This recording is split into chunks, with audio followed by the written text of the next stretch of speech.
आलोक भैया बनाएंगे तो फिल्म तो अच्छी बनेगी, इसमें कोई दो राय नहीं है।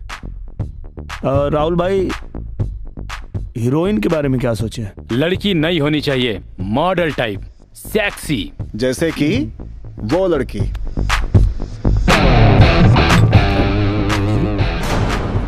वो लड़की के दिखला के बाद हमार दिल दहल गए। कहीं ये हमार मेहरारू तो नहीं खे यहाँ और ये हालत में। हम जानता नहीं इनके आवता नहीं। हमार कदम आगे बढ़े के तैयार ना रहे। दिल जोर जोर से धड़के लागल और यह कहत रहे कि भगवान करे ये हमार मेहरारू ना होके। अंजलि?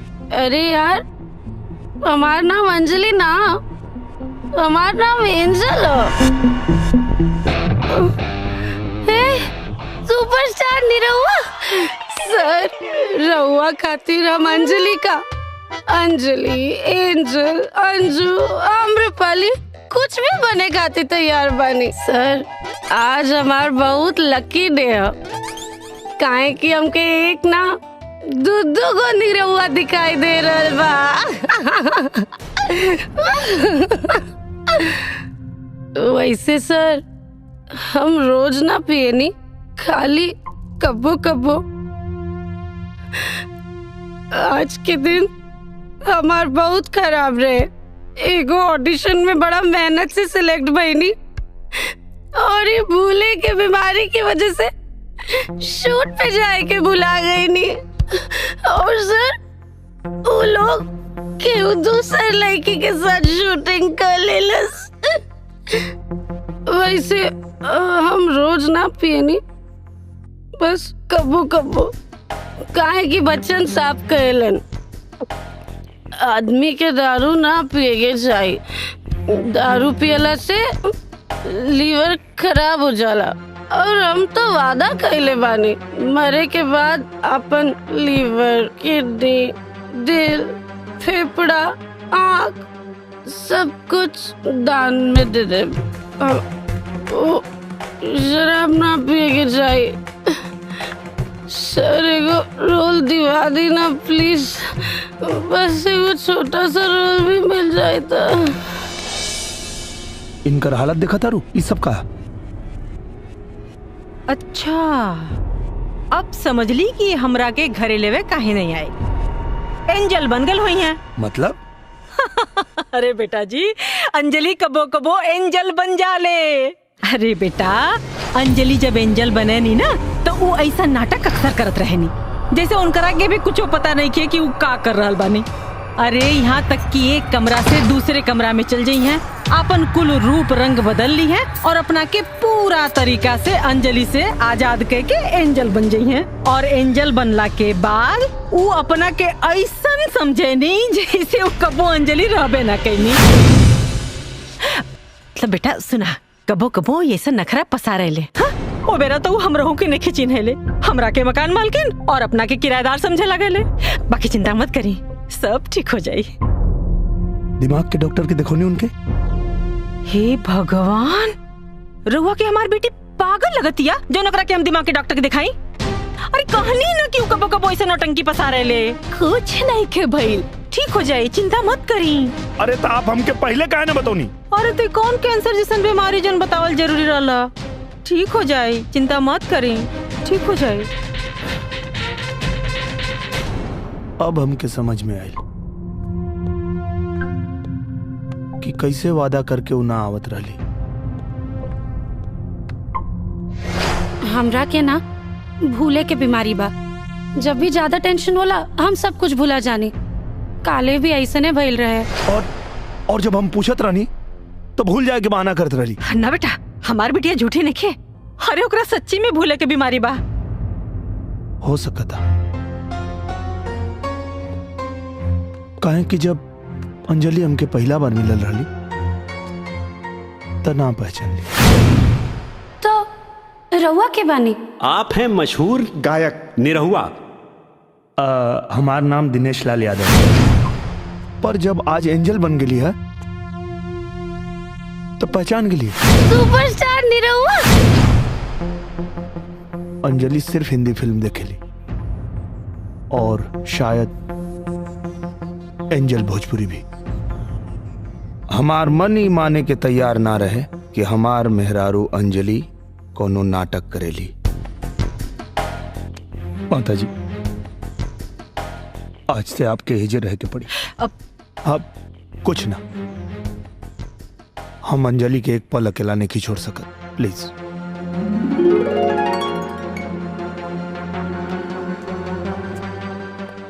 यही से अगले ही दिन हम अपना मेहरारू के डॉक्टर के पास लेके गई बहाना से। अंजलि ध्यान से देखा और डॉक्टर सम्मोहन के जरिए सच जाने की कोशिश कैले। ये अंजल तोरा भीतर कैसे आई? याद करा अंजलि। और जोन सच सामने आई वो जनला के बाद हमरे तरह आप लोग भी दहल जाइबा। एंजल के का चाहिए? अंजलि, ई हमें तोहर नया मास्टर। हाँ, आज से तोरा के इहे ट्यूशन पढ़ाई हैं। अरे ये हमारे स्टूडेंट ना, ये तो हमार भांजी ही है, भांजी। और औरो तो हमार बहन है। अरे अरे एकरा के पढ़ावल तो हमार पहला कर्तव्य बा जी। एकरा के ना पढ़ाई तो केकरा के पढ़ाई जी। ऊ मास्टर बहुत गंदा आदमी रहे। रोज हमरा साथे गलत हरकत करत रहे। हम बहुत डरा गइल रहनी, बहुत घबरा गइल रहनी। हमरा में ना तो माई के बतावे के हिम्मत रहे और ना ही ऊ पापी मास्टर के रोके के हिम्मत। बस यह बात के फायदा उठा के पढ़ाई के बहाने ऊ रोज यह घिनौना हरकत करते रहे। तब हम अपना अंदर एंजल के पैदा कर लेनी, जे अंजलि से एकदम अलग है। वो अंजलि जैसा डरपोक ना, एंजल तक गुस्सैल और जिद्दी भी है। अब एंजल के बस वो मास्टर के मार के भगावे के रहे।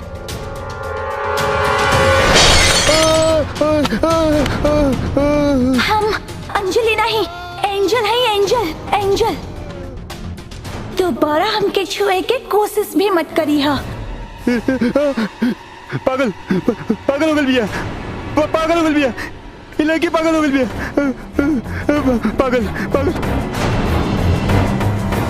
पागल हो गल बिया बहन।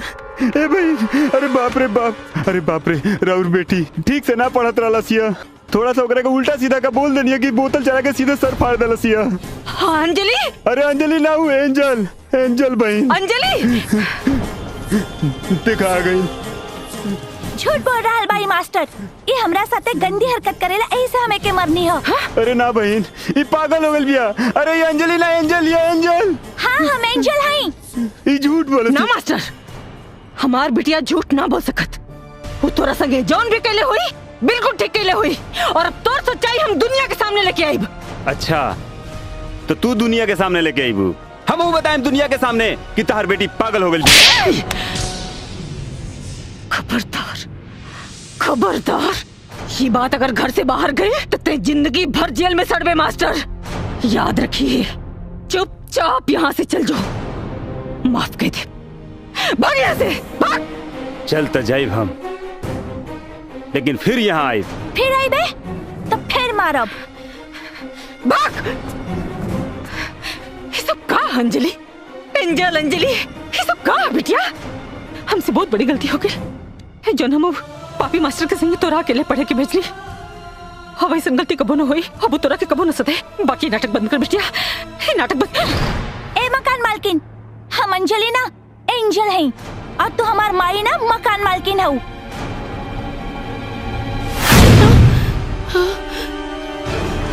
मास्टर अंजलि फिर आ गई ले। गले रानी ना अंजलि छोड़। फिर आई बे तो फिर मारा। छोड़ो अंजलि। अरे अंजलि छोड़ा, हम कहता नहीं। ना छोड़ो अंजलि छोड़ो।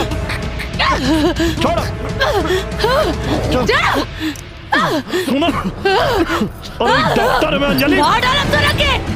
अंजलि वन मिनट छोड़ो हमरा के। सुनो अंजलि, बात सुनो, शांत हो जाओ।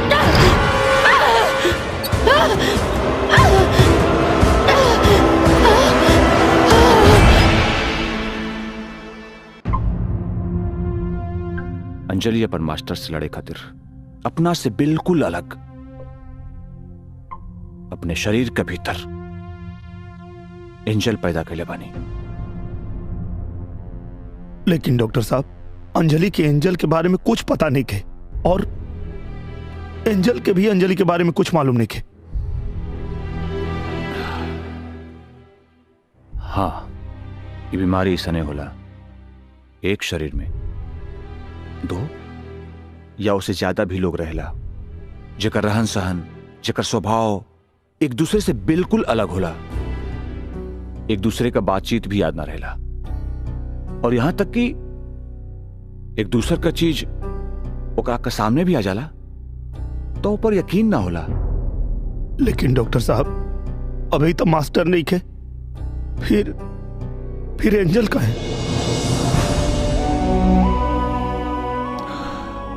डर, शायद डर, मास्टर के लौट आवे का डर की वजह से अंजलि के शरीर के भीतर आज भी एंजल पड़ी, जे कबो भी आवाज याद रहेली। एक कर इलाज का डॉक्टर साहब।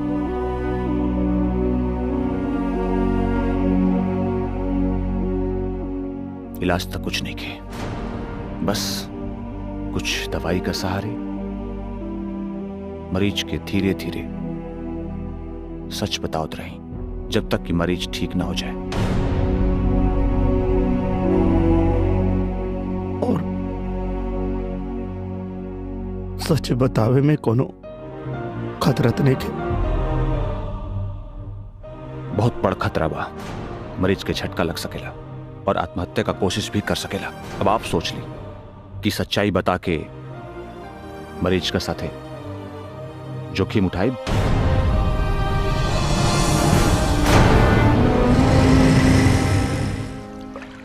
हमरा के अब सब समझ में आ गई।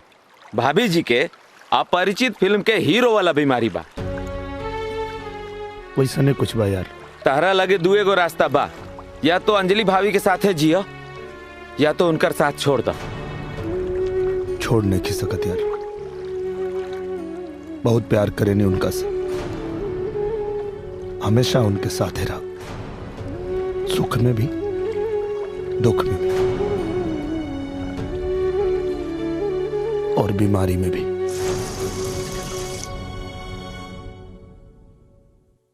हमार समस्या बहुत ज्यादा गंभीर रहे। हम अपना मेहरारू अंजलि के सच ना बता सकत रहनी और ना ही उनका के ऐसे एंजल बन के जिए खातिर छोड़ सकत रहनी। यह दोगो बात हमरा के बेचैन करके रख देले रहे।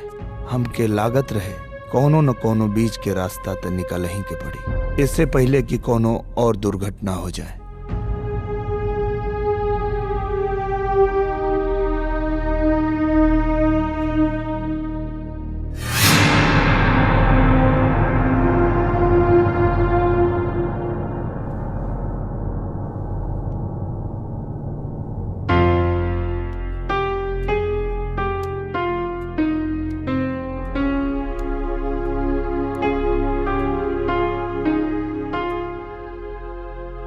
का भइल?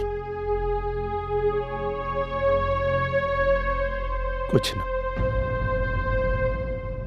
माई कुछ कहनी है का? तो हमरा से कोनो गलती भइल बा का? अरे ना, वो जोन फिल्म करे के बना ओकरे कहानी के बारे में सोचा था। अच्छा, मालूम बा जब आप सोच में डूबल रहेनी तब बहुत सुंदर लागेनी। हमरा के आपके जैसा नहीं एकदम सुंदर लड़का चाहिए। ना, हमरा के तोहरे जैसन एगो सुंदर बेटी चाहिए, बस ओकर आंख हमरे जैसन होके की चाहिए। काहे? हमरा आंख में कोनो प्रॉब्लम बा का? अरे ना, हमार मतलब वो नहीं के। ना, कोनो प्रॉब्लम हमरा में ही बा, यही से हम आज ले माई ना बन पवनी।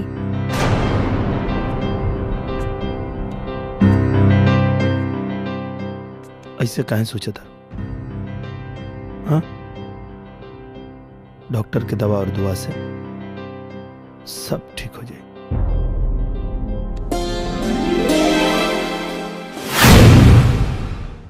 रब ने बना दी जोड़ी, देखते देखते हमरे दिमाग में एगो आइडिया है। माताजी कुछ बात करे करे आपसे। बोलिए बेटा जी। देखिए, हमके एक बात की बहुत नाराजगी बा।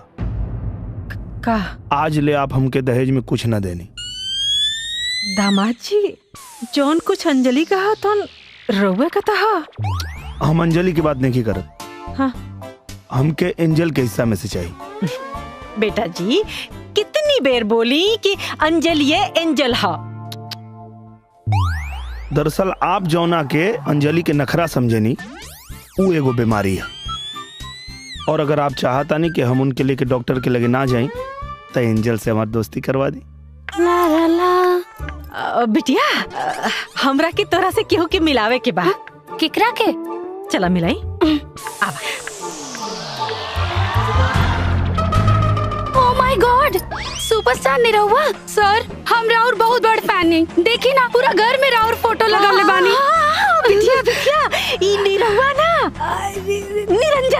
निरंजन हमरे भाई का बेटा। लेकिन ई तो हूबहू निरहुआ जैसा लागत अरे। लेकिन आंटी, पहले इनकरा के कबू देखनी ना हम। कहा ना बेटा कि अपने पापा के साथ रहत रहा ना पटना में ना, तो ई अब आज से हमरे संग रही है। हम भी यहाँ अभी शिफ्ट भइल बानी। एकरा पहले कहीं और रहत रहनी है ना आंटी? ये हमरा के मकान मालकिन अपना के किराएदार समझ दिया। अच्छा। ई का खुसर-पुसर होता? कुछ ना बिटिया, कहता नहीं कि इनकरा के तोरे संगे फिल्म के ऑडिशन में जाए के चाहिए ना। अब बिटिया तनी इनकरा के भी कुछ काम हम दिया था। देखी आंटी, ई डुप्लीकेट लोग के कबो मेन रोल तो मिलेला ना, बस कोनो साइड रोल मिल जाए छोटा मोटा। का ना कि हमके खाली एक बार टीवी में लौके के बाद, अब चाहे साइड में खड़ा करा लोग चाहे पीछे, बस खाली हमके काम दिवा दी। ठीक बा। सुनो, तो के एक्टिंग करे आवेला कि ना? उमे कबा सीख ले। देखा, अगर निरहुआ जैसन बने के बाद तो बहुत मेहनत करे के पड़ी। अरे ऊ का मेहनत करेला, जोन मेहनत हम करब, देखियो। गुड। लेकिन सुना, तो के फिल्म में काम करे के बा ना, तो पहले तो के तोहार नाम बदले के पड़ी। आज से तोहार नाम निरंजन ना, नीरू।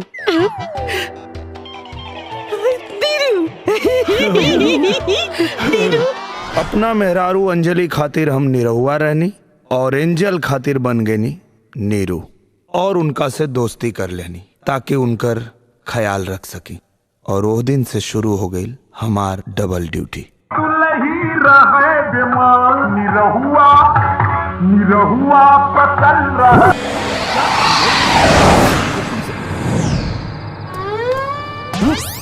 मैं इंस्पेक्टर घोबले हूँ। मुझे गाड़ी आ गई है। पहले पब्लिक को अपने बारे में बताने तो दे। मैं इंस्पेक्टर घोबले हूँ। मुझे दूर की चीज नजदीक नजर आती है, समझे? नीचे। क्या है? मैडम, आपको पता नहीं दारू पी के गाड़ी चलाना अलाउड नहीं है? बाहर आइए।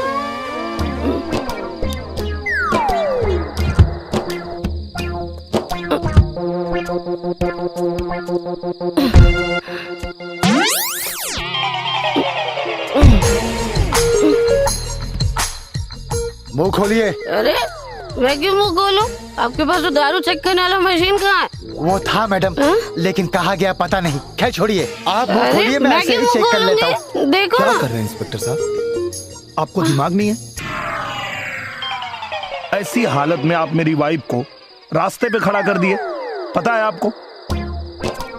इनकी हालत आपको पता है?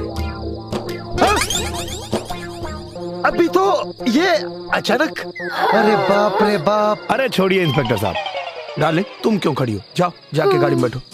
जाओ जाओ जाओ जाओ जाके गाड़ी में बैठो। अब संभाल के। वो क्या है ना, प्रेगनेंसी की हालत में वो बैलेंस बिगड़ जाता है चलते चलते। जाओ जाओ जाओ जाके गाड़ी में बैठो। बैठ जाओ बैठ जाओ। ये मैडम अभी नॉर्मल थी। नॉर्मल? 6 महीने से प्रेग्नेंट है, लेकिन दारू की बदबू आ रही। क्या बात कर रहे हैं आप? आपके बच्चे हैं? हाँ। तो बीबी भी होगी? नहीं। हाँ है। तो आपकी बीबी प्रेगनेंसी की हालत में दारू पीती थी? हाँ। नहीं नहीं नहीं नहीं नहीं नहीं। वो क्या है, ऐसी हालत में दारू पीने से बच्चा कमजोर पैदा होता है। हाँ? मेरी बीबी कैसे दारू पी सकती है? मैं खुद डॉक्टर हूँ। डॉक्टर? हाँ। अरे ये क्या? जिप दिखाइए। अरे बाप रे बाप। क्या हो डॉक्टर साहब? बहुत बड़ा टेंशन। पर आपको एक बात पता है? हाँ। ये जितनी बीमारियां होती है ना, हाँ? टेंशन की वजह से होती हैं। डेंगू, मलेरिया, हैजा, कॉलरा, एड्स और पता नहीं क्या क्या। ये एड्स तो वहां जाने से होता है ना? अरे पर वहां आदमी जाता क्यों है? क्यों? टेंशन की वजह से। पर आप टेंशन मत लीजिए, आप मेरे क्लिनिक आ जाइए, मैं आपका इलाज फ्री में कर दूंगा। कहाँ पर है आपका क्लिनिक? अरे जुहू पे। किसी से पूछिएगा डॉक्टर बच्चन। डॉक्टर बच्चन? हाँ, पर आइएगा जरूर। हम जरूर आएंगे। Thank you. पक्का आएंगे, 100% आएंगे। ओह माय गॉड। नीरू, तू हमके नीक लागे लागल बाड़ा। हाँ? कहीं तोहरा के हमसे प्यार तो ना हो गई? अभी तक तो नहीं खे भाई, लेकिन पता ना आगे हो भी सकेला। अगर एंजल के हमरा से प्यार हो गई और हमके एंजल से, तो कहीं न कहीं ये हमार मेहरारू अंजलि के साथ धोखा हो।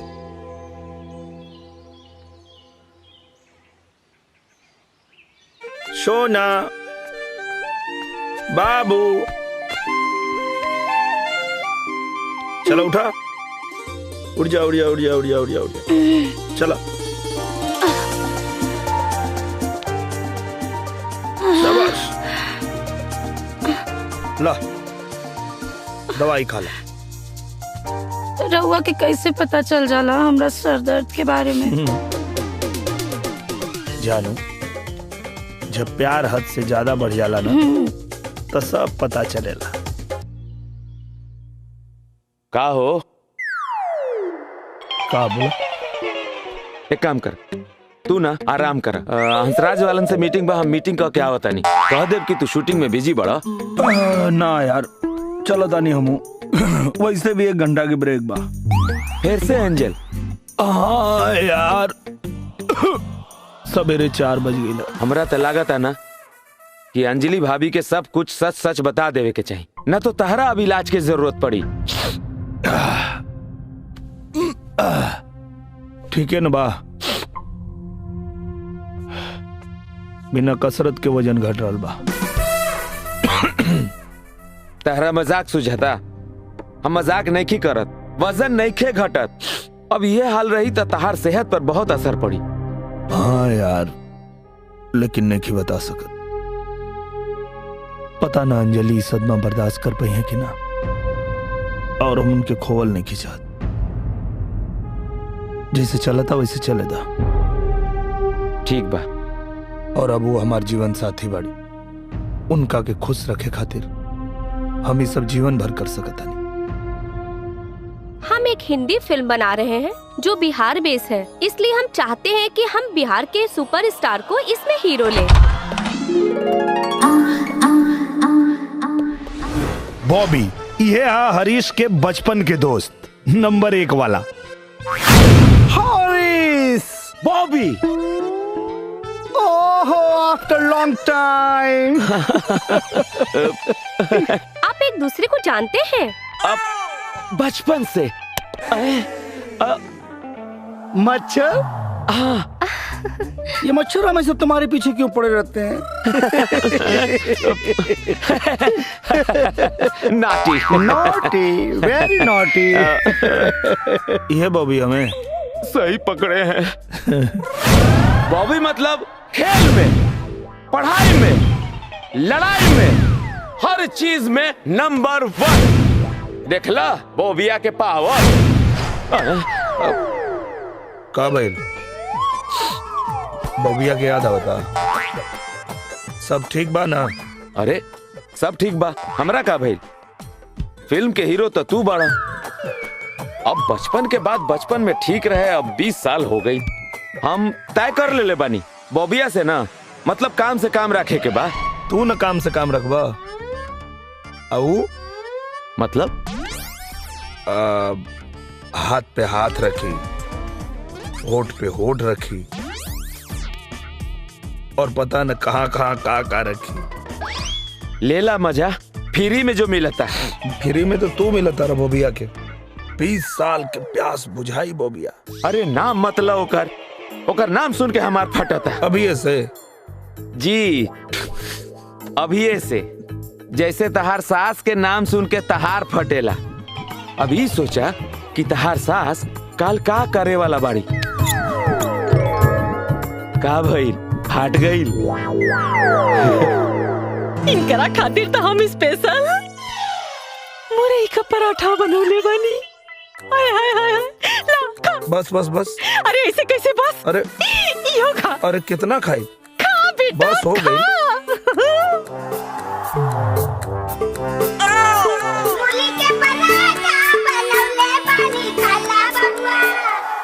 अरे कल युग में ये भाई जी दो ये गो के राज बा। जय हो दारू जय मेहरारू, यह लोग पर राज बा। हम है जड़ी बूटी के बाबा और आइल बनी घर में सुतल चीज जगह खातिर।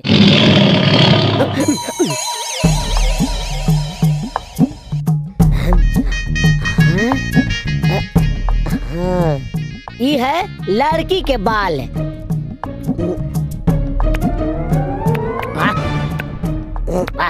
बड़ी स्वादिष्ट बाई।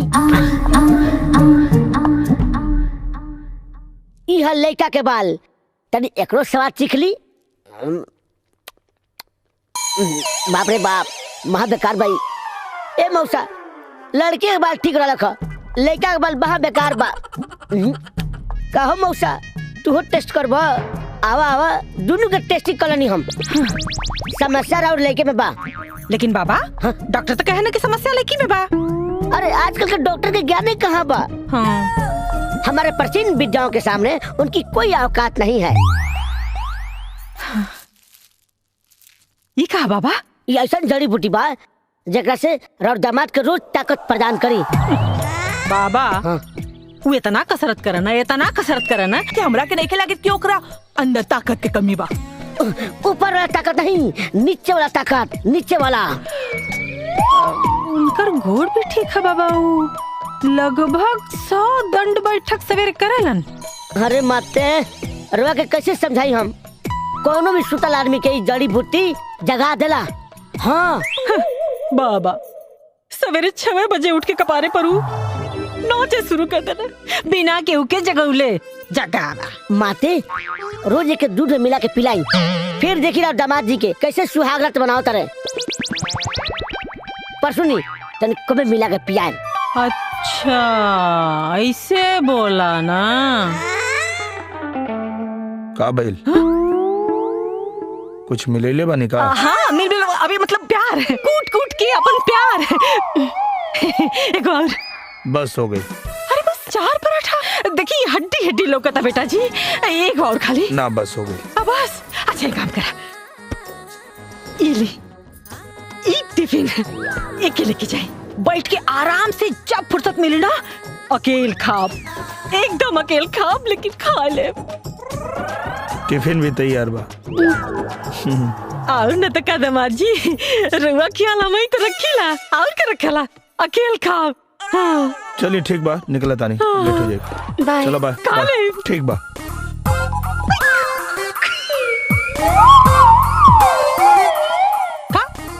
पराठा खा। सर, सीन ई बा कि मीना जी रोवा से अलग होके जी ना पाली। अच्छा। अब वो मर गई बाड़ी। ओह। और मर के आत्मा बन गई बाड़ी। अच्छा। और वो वापस आइल बाड़ी रउआ के मार के अपना साथे ले जाए खातिर आत्मा के दुनिया में। ओह। लेकिन राउर जिंदगी में जोन बा दूसरा लड़की आकर बड़ी, तो स्वाभाविक बा रउआ एकरा देख के डरे। हाँ। तो सीन ये बाटे सर कि जैसे ही हम एक्शन बोले रउआ के एकरा के देख के भाग जाए के बा। ठीक बनू। एक्शन। विजय, हम कब से तोहार इंतजार कर रहल बानी, हमरा पास आवा विजय।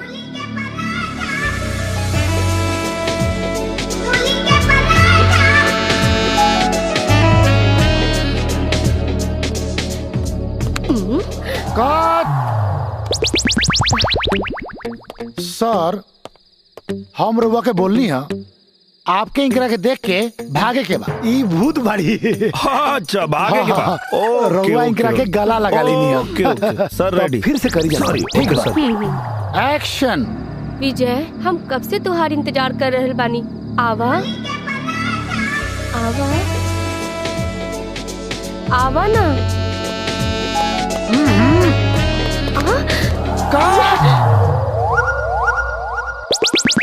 सर रउआ का करत नहीं? हम कहनी है कि रउआ इंकरा के देख के नु भागे के बा। जब ही रउआ के बुलावत रउआ गला लगा लेनी है। अच्छा रउआ ये बुलैहन अगर पीछे से पकड़ी था? अरे ना सर, ना हेने से ना होने से। अच्छा पकड़ हेने से? अरे सर पकड़े के है ये नहीं के, पकड़ी मत। हाँ आई। ओके ओके चली। हो जाए एक्शन। विजय हम कब से तुहार इंतजार कर रहल बानी। आवा अपन मीरा के पास आवा विजय। आवा विजय आवा हमरा पास आवा विजय। अपन मीरा के पास आवा। आवा विजय आवा विजय।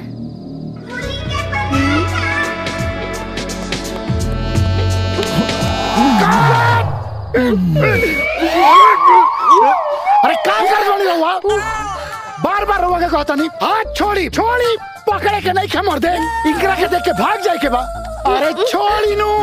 अरे सी समझते नहीं की ये भूत बाड़ी। रहुआ इंकरा के देख के भागे के बा और रहुआ भागते नहीं की। यार मतलब इतना सेक्सी लड़की सामने खड़ा के लिए बाड़ा और कहता रहा कि भागे के बाद। तुम्हारी स्क्रिप्ट गलत बा यार। पहले अपन स्क्रिप्ट ठीक करा। अब नीरवा जी आप बैठिए। सर अरे एक मिनट। राउर जे स्क्रीन प्ले बा ना ओमे थोड़ा सा प्रॉब्लम बा। अब भूत बुलावतिया तो भूत न दिखे के चाहिए। अतना सेक्सी भूतनी बुला ले बड़ा तो कहाँ मन पसीज जाता हीरो के तब डिस्टर्ब हो गई। तब तक दूसरा सीन करी हम देखा तानी। पता ना आज काहे तबीयत खराब हो गई उनका के। अरे प्रोडक्शन स्क्रिप्ट में गड़बड़ बा।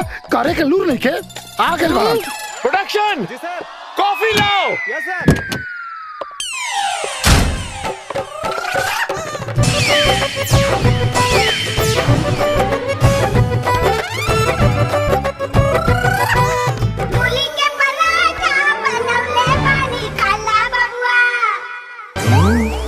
पराठे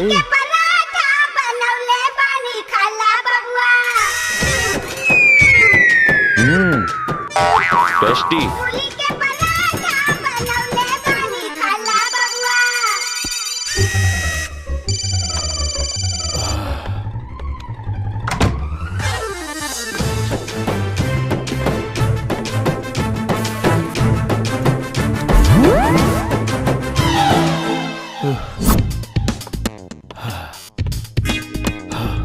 अरे खड़ा का है बड़ा?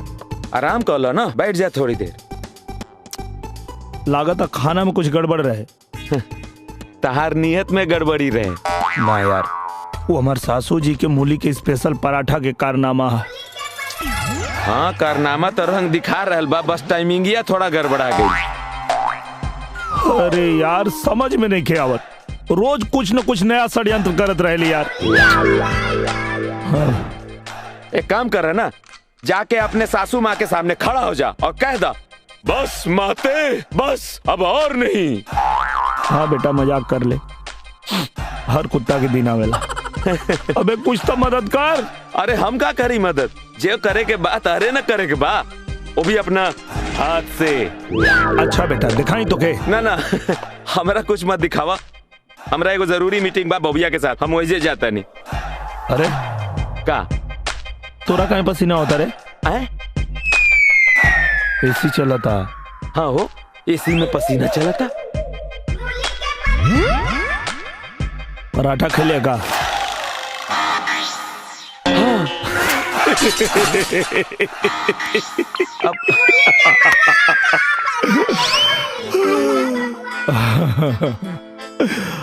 अब जो मीटिंग कर बोबिया से, अब एकदम सही मीटिंग हुई। अंदर से कुछ हो रहल बा यार। क्या हो रहल बा? और बताओ अंजलि, सब ठीक ठाक चलता ना?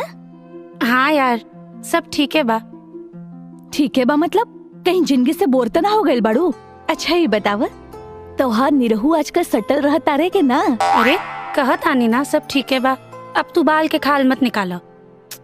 कुछ बात तो जरूर बा। अरे अंजलि कहीं तोहार निरहू के चक्कर कोनो और लड़की से तो ना हो गइल ह? ना ना वो ऐसा आदमी बिल्कुल नहीं खन। वो तो हमरा से बहुत प्यार करेलन। बस कबो कबो मन उदास हो जाला कि काश हमहू माई बन जाती तो हमरो दुनिया के सब खुशी मिल जाई। मिली बिटिया ऐसे नहीं कह के सब ठीक हो जाई।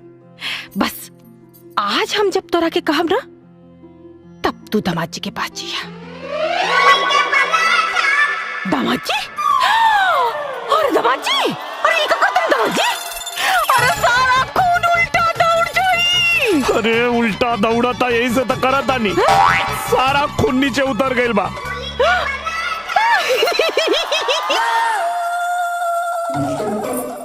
अरे जानो ये का करत आनी? सुते के टाइम पे योगा करत आनी। जान तू आगे लुड़ा, अब योगा करे की जरूरत नहीं है। चलो ना छोड़ी, हम बहुत थक गइल बानी। हमरा के बहुत नींद आवता। अरे प्लीज जान छोड़ी ना, आज हमार मूड नहीं खे। ऐसे कैसे मूड नहीं के? सुना ना, अरे तोरा माई के मूली के पराठा खातिर अब कबो मूली के पराठा ना खाए। अब कबो ना खाए, बस तुम भी हो दो।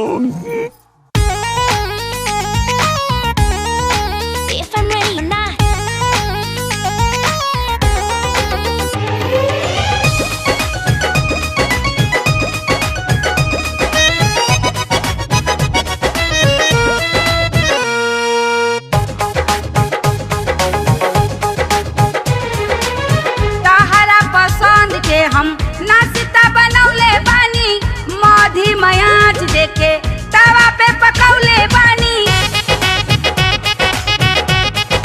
ए पहुना तहरा पसंद के हम नाश्ता बनौले बानी, मधी मयाच देके तवा पे पकौले बानी।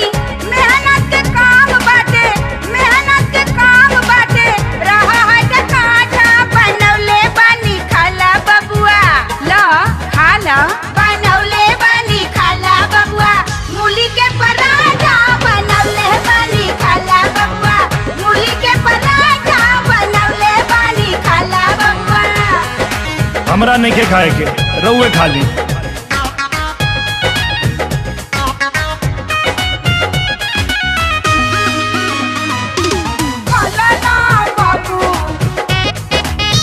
अरे कहत नहीं हमरा नहीं के खाए के, हम ना खाए। बबुआ हो तोहरा खातिर प्यार से बनौले बानी, गैया के घिउवा चबोर के लगौले बानी। तो अपना बेटी के खियाई। बबुआ हो तोहरा खातिर प्यार से बनौले बानी, गैया के घिउवा चबोर के लगौले बानी। डाइटिंग पे बानी हमके घिव तेल माना बा, हरी हर सलाद खाली फल फ्रूट खाना बा। मारल करा डांड तानी, मारल करा डांड तानी, खींच के सपाटा बनौले बानी। खाला बबुआ बनौले बानी। खाला बबुआ मूली के पराठा बनौले बानी। खाला बबुआ मूली के पराठा बनौले बानी। खाला बबुआ हमरा लेट होता शूटिंग पे जाए के बाद। अरे भूख लगी तो हम खा ले। हाँ रहुआ चिंता मत कर।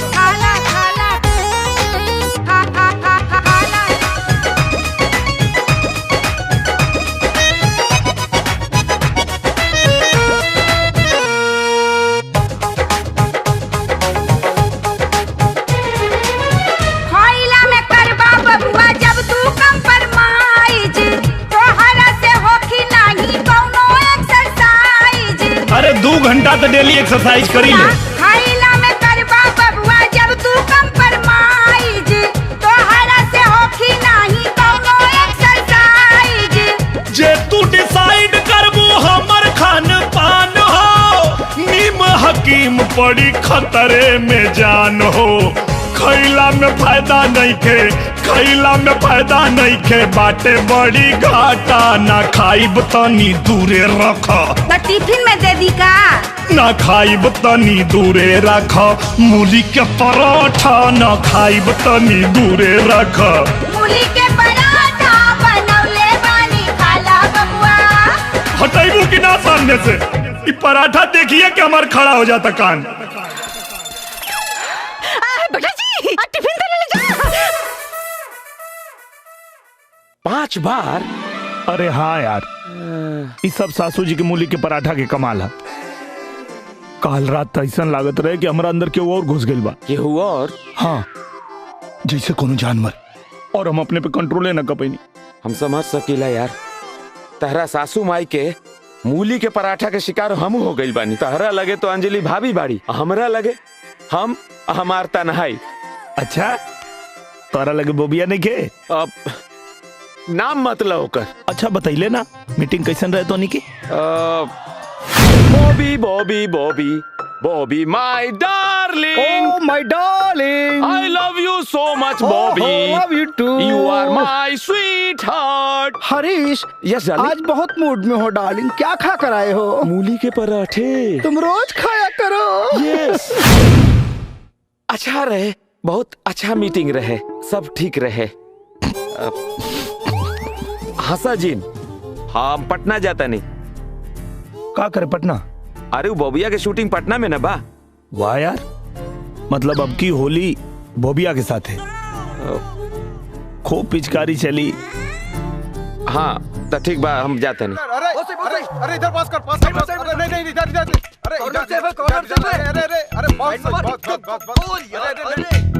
अरे फुटबॉल मैच सुना, हमरो के खिलाइबा लोग।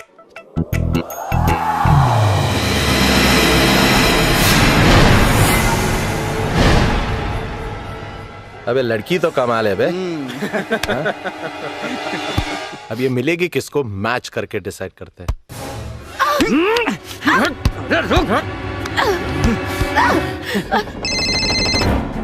हाँ नीरू, जल्दी आओ जॉगर्स पार्क।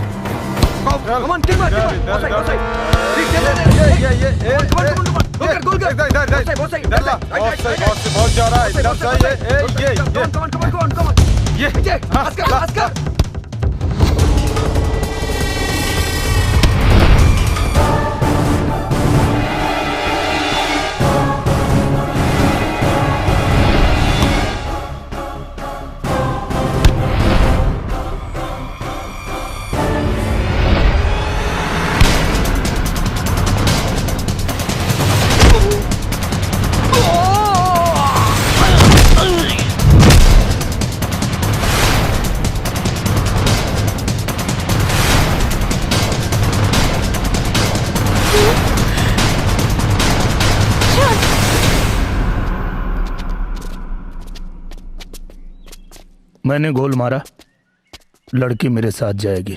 अबे शाणे, लड़की तेरे साथ तब जाएगी जब मैच खेलेगा। अच्छा, मैच खेलोगे? चलो हो जा। जा अपनी टीम ले आ। मेरी टीम तो मैं अकेले हूं। मैं अकेले तुम में 6 गोल मारूंगा और लड़की लेके जाऊंगा। तुम 6 मिलके 1 गोल मार दिए तो लड़की तुम्हारी।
अच्छा, तब छठा गोल 6 जन मिल के बचेगा। चलो बचावा लो।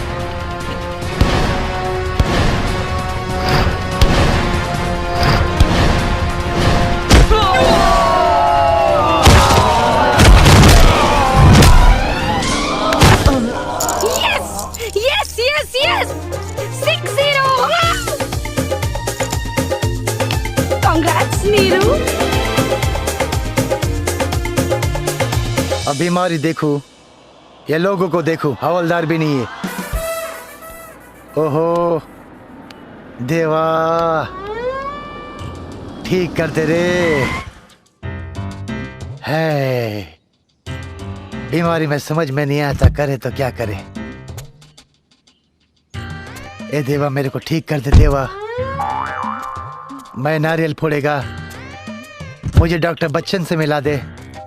मुझे एड्रेस क्या दिया समझ में नहीं आता, घूम फिर के। अरे डॉक्टर बच्चन साहब, आप होली कैसी रही आपकी? अरे डॉक्टर साहब, होली काय का, होली के दिन तो काम और बढ़ जाता है। अच्छा, फिर तो आपका बीमारी और बढ़ जाएगा। मुंह खोलिए। हाय हाय हाय हाय, हो गई ना गड़बड़? बोले थे आपको आके चेक करा लीजिएगा महाराज, आप आए नहीं। अरे हम तो आपका क्लिनिक कितना ढूंढे, मिले ही नहीं। जाने दीजिए, अब कोनो फायदा नहीं है। अब तो हम भी नहीं कुछ कर पाएंगे। अरे रुकिए, अरे डॉक्टर साहब बताइए हमको क्या हुआ है। थोड़ा मुंह और खोलिए। हाँ। वो थोड़ा स्ट्रेस की वजह से ना आपको निक्रोफेलिया हो गया है। निक्रो? हाँ। ये क्या? उधर देखिए। नीरू। अब मेरी वाइफ आपको प्रेग्नेंट नहीं दिख रही होगी। हाँ, वो कैसे? निक्रोफेलिया की वजह से। ये आप एक काम कीजिए, इससे पहले कि आपकी आंख एकदम खत्म हो जाए, आप आके चेक करा लो ना भाई। कहाँ? वहीं जू पे, किसी को पूछो ना, डॉक्टर बच्चन पहुंचा देगा। अरे डॉक्टर साहब, हम आए थे जू पर, हम आए थे डॉक्टर साहब। डॉक्टर साहब, अरे हम आए थे, लेकिन लोग हमें घुमा फिरा कर अमिताभ बच्चन के घर के सामने खड़ा कर देते थे। ओह, लोग हमको डॉक्टर बच्चन साहब के क्लिनिक के सामने खड़ा करते थे, लेकिन आंखों की वजह से हम अमिताभ बच्चन का घर समझते थे। हाँ, हम समझ गए। अरे डॉक्टर साहब, हम समझ गए, अब हम आ जाएंगे।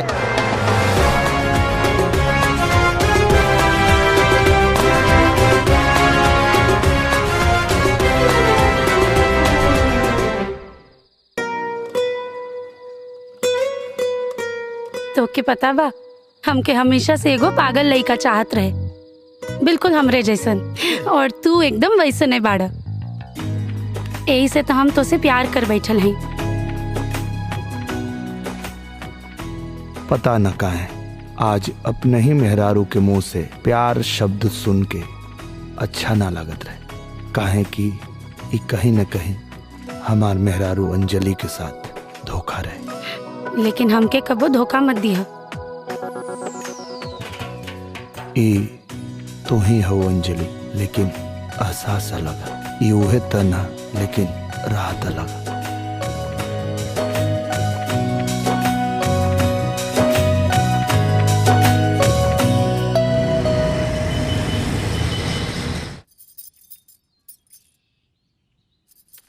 अरे तू यहाँ काहे? हम रउआ शूटिंग पर नहीं के आ सकेनी का? का बात करता रू? काहे ना आ सकता रू? कहीं भी आ सकता रू, कहीं भी जा सकता रू। तो चिहुक काहे गई नी? तू मंदिर जाए वाला रहलू ना? हम तो मंदिरे जाए वाला रहनी, लेकिन रउआ शूटिंग के बाद कहाँ और केकरा साथे जानी? हम कहाँ जाए सुना? और हाँ, केकरा साथे जाए? एंजल के साथे। के बाड़ी एंजल? बोली, के है एंजल? सच बतावे में कोनो खतरा तो नहीं थे? बहुत बड़ा खतरा।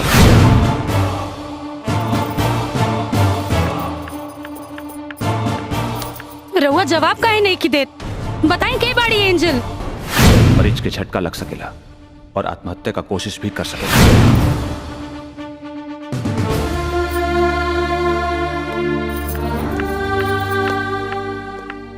आँख काहे चुरावतानी?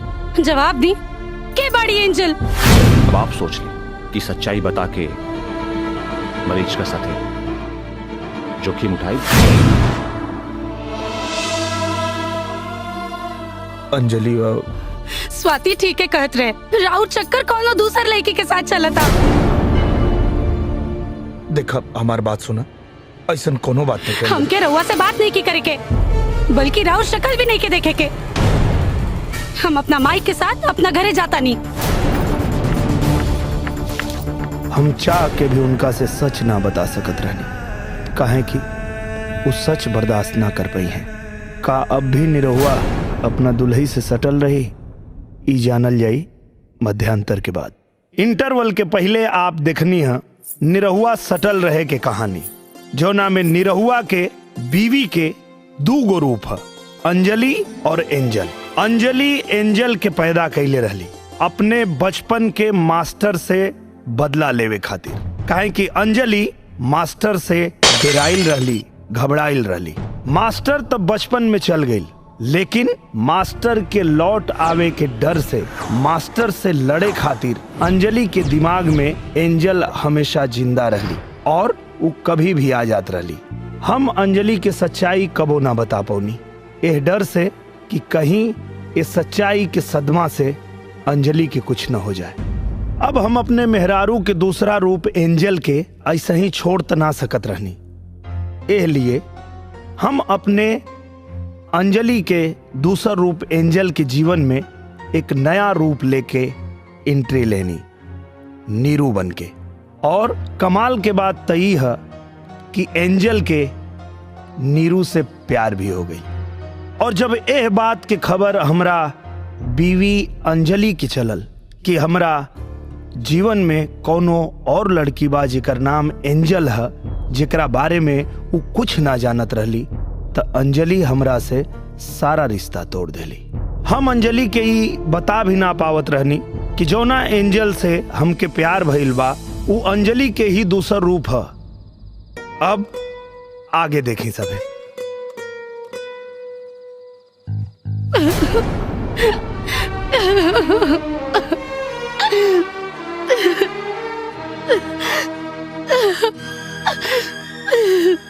बिटिया का भाई काहे रोता रू? हम उनके कबो माफ न करब माई। अरे का भाई बताइबू कुछ? अरे काहे का भाई कुछ बोलबू? माई उनकर कोनो दूसर लड़की के साथ चक्कर चलता। हे भगवान, दवाई का डोज कहीं ज्यादा तो ना हो गई? ना ना हम उनसे नफरत करीला माई। हाँ, अच्छा पहले चुप, मुंह बंद करा, पहले रोल बंद करा, रोल बंद करा पहले। हमारे बात सुना, दामाद जी ऐसा नहीं खान बेटा, बहुत अच्छा लड़का हूँ बिटिया। और हम जाना तरी बिटिया वो तोरा अलावा केहू से प्यार करिए नहीं कर सकेला, ये बात हम तोरा के लिख के भी दे सकीला। हाँ? अच्छा एक काम करा, तू एक बार उनसे बात तो करके देखा ना। का सिचुएशन बा यार, तू चाह के भी अंजलि भाभी से सच नहीं खे बोल सकत, तारा लगे कोनो रास्ता भी नहीं खे। एक काम कर, झूठ बोल दा। कैसे झूठ बोल दी यार, वो हमसे बातें नहीं की कल चाहत। ठीक बा, अच्छा वो शूटिंग के लोकेशन मिलल? बॉबिया के तो हम खून करे वाला बनी, वो भी 2-3 दिन के अंदर। खाली ही पता करे के कोशिश करतानी कि मारे के कैसे बा ओकरा। का भइल रे? अरे ही पूछा कि का ना भइल।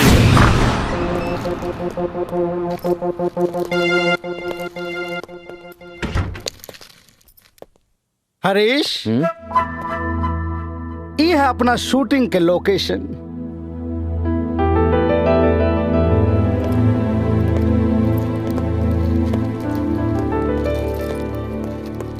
कैसन लागल? बढ़िया बा। बाकी लोग कब आई? बाकी लोग सुबह ही हैं। सुबह? तब हमहू सुबह आ जाता नहीं, होटल में रुक जाता नहीं। हरीश तू का चाहता रहा, शूटिंग हो या ना हो? अब मतलब ये कि बात तो सिर्फ रात भर की है। हाँ राते भर के तो बात बा, काले तो सब आइए जाइए Yes. तो हम फ्रेश हो जाते नहीं। Very good. वो सामने वाला कमरा आपका है। अच्छा okay okay, all the best. Thank you thank you. कुत्ता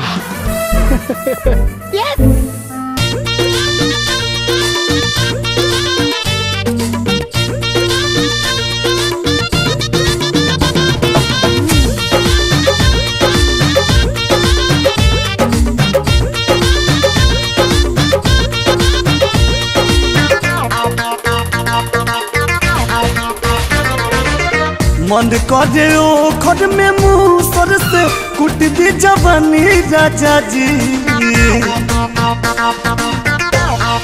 ए हो मन करे ओ खड में मुंह सर से कुट दी जवानी राजा जी। अब मजा ले लो सटी के सटा के हटा के मच्छरदानी राजा जी। अब मजा ले लो सटी के सटा के हटा के मच्छरदानी राजा जी।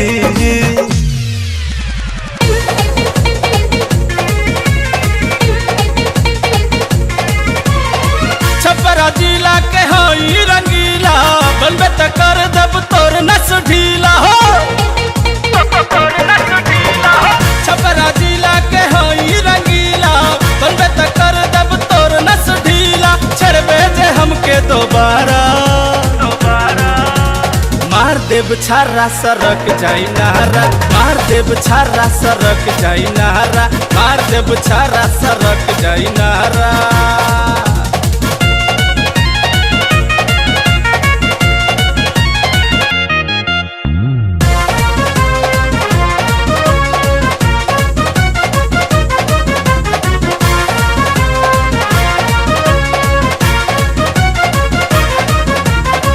मारो ये राजा जी। मारो ये राजा जी। मारो ये राजा। मुहावा पे डाली के चौधरिया चलो न मजा। मारो ये राजा। मुहावा पे डाली के चौधरिया चलो न मजा। मारो ये राजा।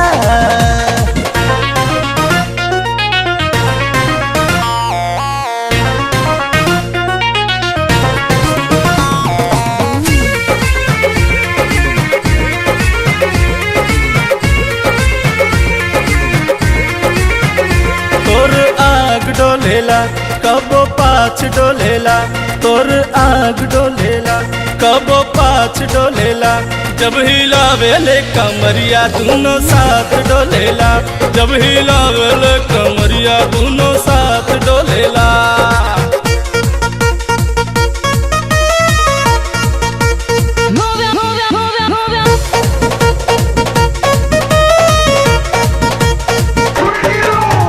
मन बाकी ना हो, मन बाकी ना हो, मन बाकी ना हो, मन बाकी ना हो। ओई मैंगो फ्रूटी टाना टोन बाकी ना हो। नौका ब्रांड बा एको जे डिमांड बा, नौका ब्रांड बा एको जे डिमांड बा। गिलास में उछाल दी का हो। मुँह खोल मुँहवे में ढार दी का, मुँह खोल मुँहवे में ढार दी का, मुँह खोल मुँहवे में ढार दी का, मुँह खोल मुँहवे में ढार दी का। नल्ला हकारे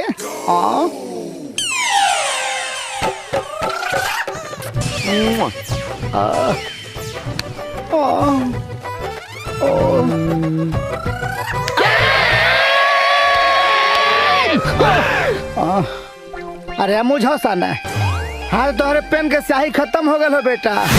बॉबिया के मरे के टाइम आ गइल बा।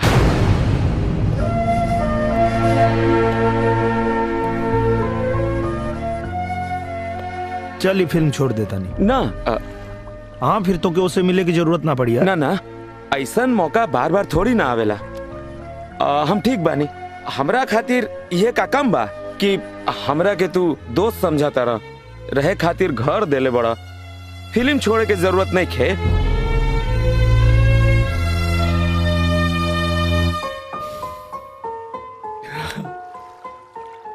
चल कुछ दूसरा रास्ता निकाला तानी। दूसर? हाँ, तू हमार मदद कर, हम तोर मदद कर तानी। फोन करके प्यार से बोबिया के बुला। बोबिया के फोन करी हो प्यार से? हाँ प्यार से। अरे कर ना। प्यार से।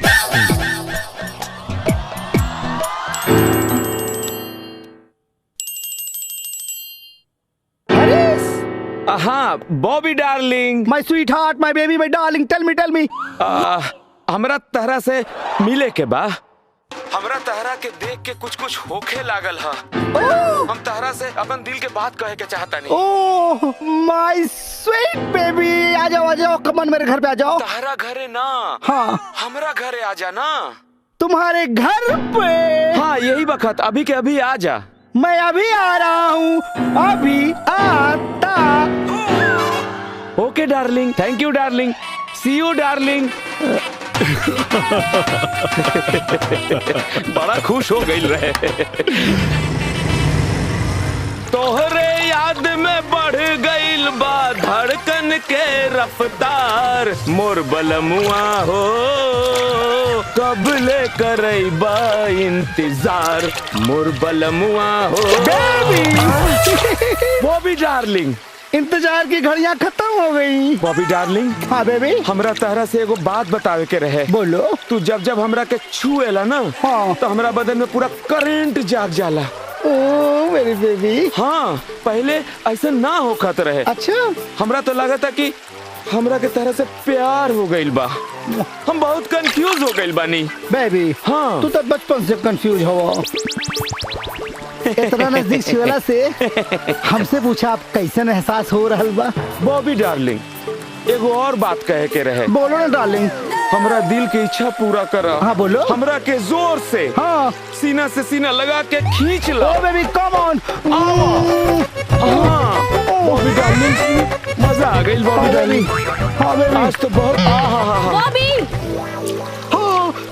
अपने हनीमून में तो इतनी बेताबी नहीं दिखाई तुमने। अरे बेबी एक्चुअली बात यह है कि मुझे तुम्हारी असलियत पे पहले से ही शक था। सही पकड़े हैं। आज तुम जो कुछ भी हो मेरी वजह से हो। वरना इस कंपनी के मालिक तुम नहीं होते। तुमने मेरा और मेरे डैडी का इस्तेमाल किया है। मुझे तो खुशी होती अगर तुम किसी लड़के के साथ होते, पर अफसोस लड़का। अब तुम मेरे किसी काम के नहीं रहे। कल डाइवोर्स पेपर मिल जाएंगे, साइन कर देना। Baby shut up. मुझे तुम्हारी कोई बात नहीं सुननी। थैंक यू निरहुआ जी, आपकी हिंदी फिल्म धूमधाम से होगी। बेबी बेबी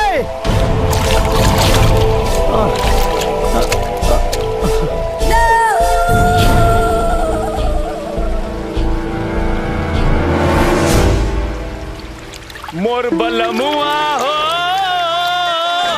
कब ले करैबा इंतजार। हमार प्रॉब्लम सॉल्व हो गई। थैंक यू वेरी मच। अब हम तहार प्रॉब्लम सॉल्व करत तानी। अच्छा कैसे? अभी देखा, अभी हम फोन लगावत तानी, प्रॉब्लम सॉल्व हो जाई। हाँ अंजलि भाभी। हरीश हमरा समस्या के समाधान कर देलस। वो अंजलि से ही बतौलस कि एंजल हमार ना ओकर गर्लफ्रेंड है और एंजल के लॉकेट उहे ओकरा के गाड़ी में देले रहे। अंजलि हमरा के माफ कर देली और साथ में एक खुशखबरी भी सुनौली। हमरा के माफ कर दी। वो दिन हम कुछ ज्यादा ही बोल गई नहीं। दरअसल कुल गलती हमरे बा। कौन बात ना? ये सब बेवकूफी ना हार्मोनल चेंजेस की वजह से होता। Hormonal changes? हाँ, ऐसे में मूड ऊपर नीचे होला और चिड़चिड़ापन भी होला।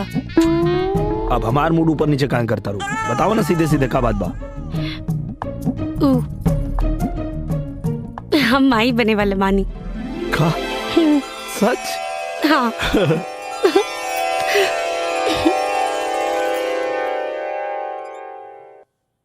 अंजलि माई बने वाली बाड़ी, मतलब एंजल भी। लेकिन का अंजलि की तरह एंजल भी माई बने खातिर तैयार हो जी हैं। इस सोच के हमार खुशी घबराहट में बदल गई।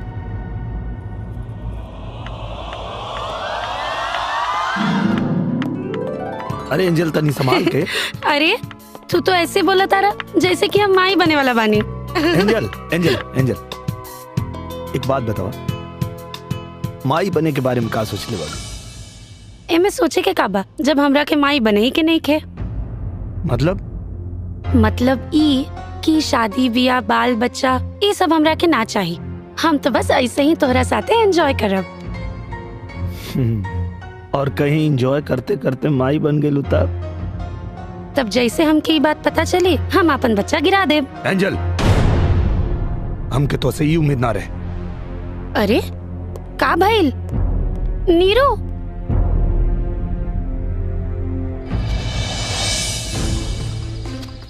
नीरू, अरे नीरू, नीरू सुना था का हो गए? जब हमरा के माई बने ही के नहीं के तो एमे का प्रॉब्लम बा? प्रॉब्लम एमे नहीं के कि तोके माई नहीं के बने के। प्रॉब्लम एमे बा कि अगर तू माई बन गईलू तो अपन बच्चा गिरा देबू। हाँ सच तो ये है कि तू माई बने के लायक नहीं खो। बिल्कुल सही कहा तारा, हम माई बने लायक नहीं की और ना ही तोरा साथ रहे लायक बानी। यही से आज के बाद हमरा से मिलना की कोशिश मत करिए।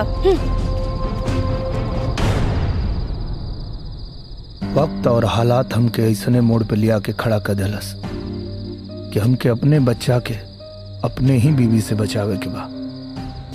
और ये कैसे हुई हमरा नहीं के पता।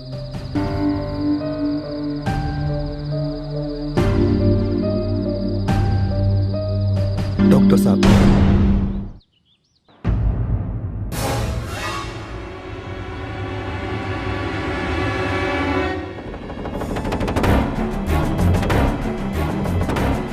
बेटा जी ये पागलन की डॉक्टर के घरे में काहे बोला है? काहे कि आप हॉस्पिटल जाए खातिर तैयार नहीं की। अंजलि बच्चा चाहती है और एंजल ना। ये समझावे खातिर ई पागलन का डॉक्टर तोहर घरे आइल बा। हमार बेटी पागल नहीं की डॉक्टर। ओकरा बारे में ये सब बात बोल के समाज के सामने ओकर तमाशा मत बनावा। ओकरा कोनो समस्या ना हो, एकदम ठीक बा बस। हमू तो यह कहता नहीं कि अंजलि के कोनो प्रॉब्लम नहीं खे। प्रॉब्लम तो रउआ में बा। हमरा में का प्रॉब्लम बा? राउर प्रॉब्लम ई बा कि राउर के अपन बेटी से ज्यादा अपन इज्जत प्यारी बा, अपन मान अपन सम्मान प्यारी बा, अपन बेटी के कम और दुनिया के चिंता ज्यादा बा कि लोग का सोची, लोग का कही। रउआ खातिर ई बहुत महत्वपूर्ण बा। रउआ दुनिया के चलते अपन बेटी की बीमारी के ना अपन बेटी की नजरअंदाज के बानी। चली कोनो बात ना। रउआ के हिसाब से एंजल ना आई तो ठीक बा, लेकिन अगर कहीं एंजल आ गई और अपन पढ़ल पेट देख लेलस और बच्चा गिरवा देलस तो अंजलि के दिल पर बहुत बड़ा सदमा लगी और इस सदमा ओकर जान भी ले सकेला। और एक जिम्मेदार सिर्फ आप पर जाए, सिर्फ आप पर। डॉक्टर साहब कुछ तो उपाय हो, टेम्पररी ही सही।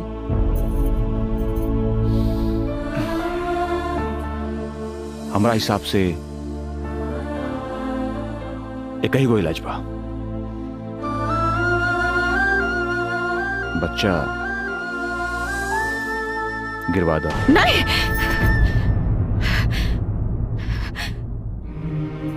नहीं डॉक्टर साहब सही कहता रहे। अंजलि एंजल बनल हमरा वजह से। काश हम दूसर ब्याह न केले हुई। अंजलि का इलाज बचपन में ही करा देने रहे ताजी नौबत ना आवत।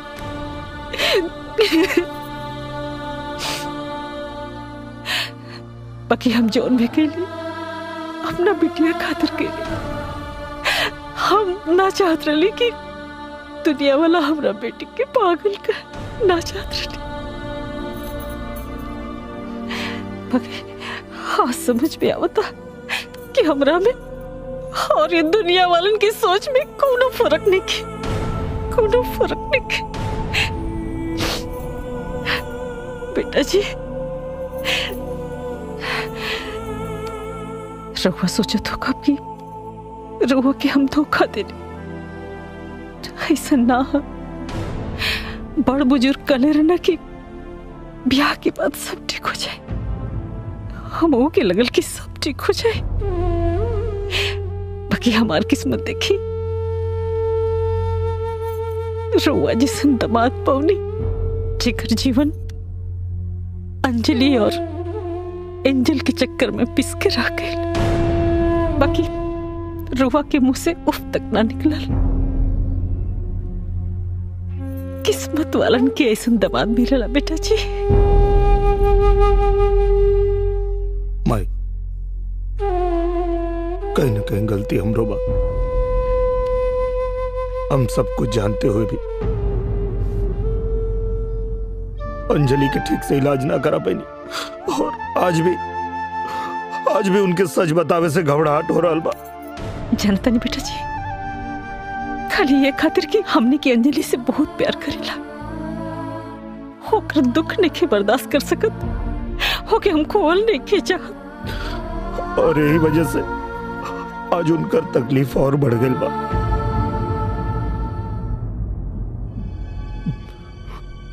पर माई कबो कबो कठिन फैसला से ही सही फैसला मिलेला। लेकिन बेटा बच्चा गिरावे खातिर अंजलि कबो तैयार ना हुई। हमनी के उनके कैसे हो यकीन दिलावे के पड़ी कि बच्चा के डिलीवरी उनका खातिर जानलेवा हो सकेला। बिल्कुल ठीक, यही सही रहेगा। हम समझाए अंजलि के।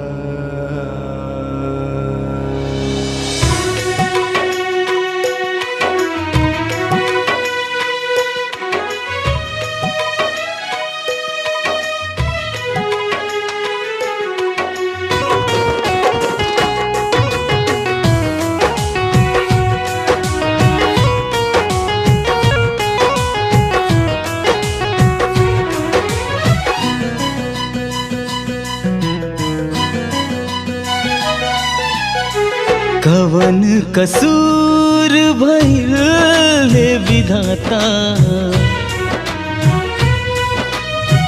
कवन कसूर भइल हे विधाता, जियलो न जाला जहर पियलो न जाला, कवन कसूर भइल हे विधाता, जियलो न जाला जहर पियलो न जाला। जिंदगी में सन मोड़ बहायल, जिंदगी में सन मोड़ बहायल, चललो न जाना आगे बढ़लो न जाना, कवन कसूर भइल ले विधाता, जियलो न जाला जहर पियलो न जाला, कवन कसूर भइल हे विधाता।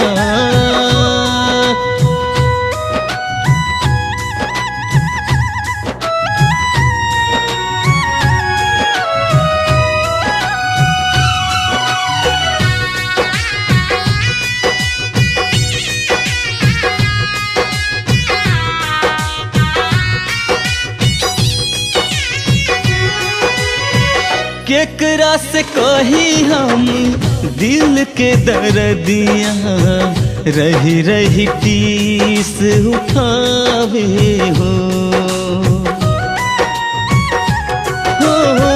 केकरा से कही हम दिल के दर्दिया रही रही टीस उठावे हो।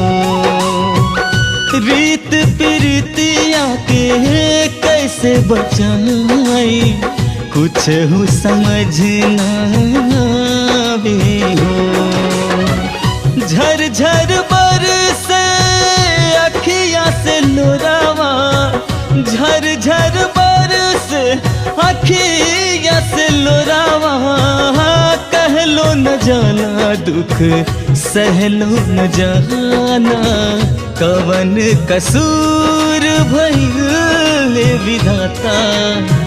जियलो न जाना जहर पियलो न जाना, कवन कसूर भइल विधाता।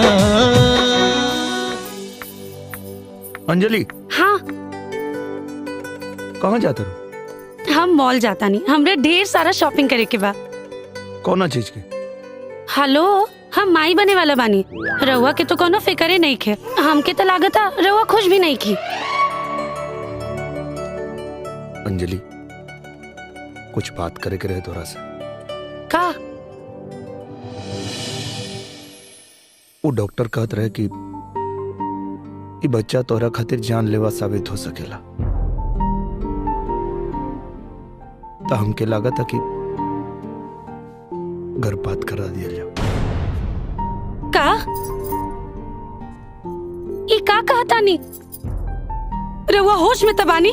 रउआ जानता नी ना कि बच्चा खातिर हम कितना तरसल बानी? हमके पता बा, लेकिन हमरा खातिर तू ज्यादा महत्व रखे।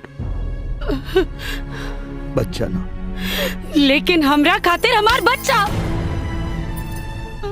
सुना बिटिया, तू बच्चा खातिर तैयार बाड़ू? हाँ, पर काहे? काहे से कि ई डिलीवरी तोहरा खातिर जानलेवा भी हो सकेला। हम तोरा के खोल नहीं खिंचा। अरे तू हमार इकलौती लाडली हो ना। माई ई का हो गइल बा रउआ लोग के? पहले यहाँ के और अब तू के बा? तू लोग के वो पागल डॉक्टर जे कहता कि बच्चा हमरा खातिर जानलेवा बा। चलो चलो, हम तू लोग के अपना डॉक्टर से मिलवा बतानी। चलो।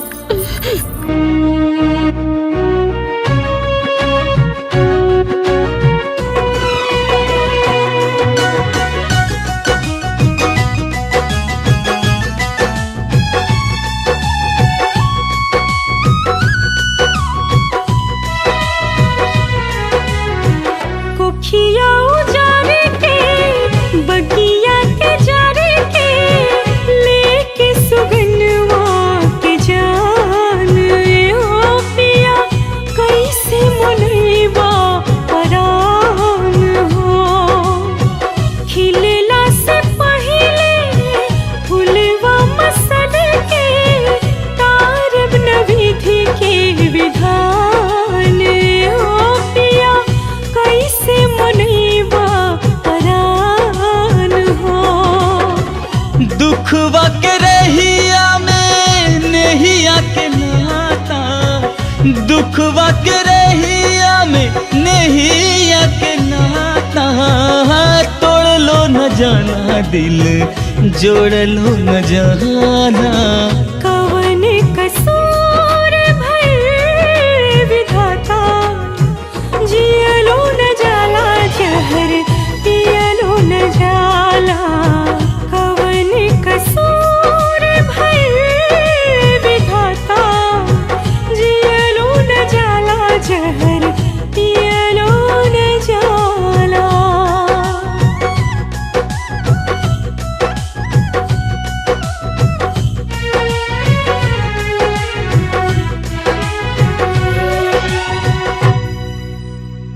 घबराने की कोई बात नहीं, माँ और बच्चा बिल्कुल ठीक हैं।